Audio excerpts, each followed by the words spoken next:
Dr. Bedi, another question that I want to ask, which many citizens will also be curious about, and you will also have first-hand experience of this.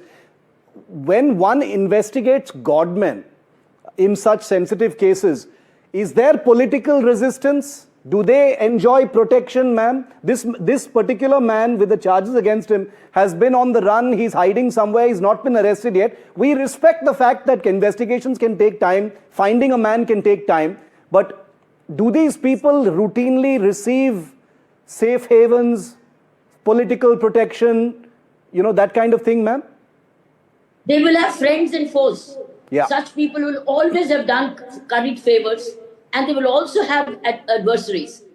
But if where the police investigation is determined to do justice, then this doesn't matter. You rise above it.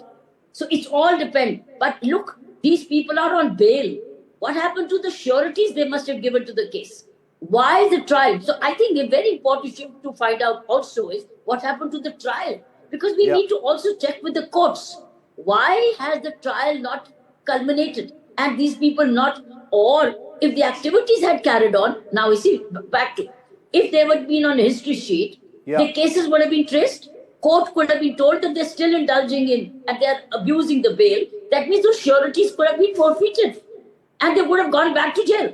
So that's why I opened my statement by saying it was a preventable crime if crime prevention measures are taken according to the law available.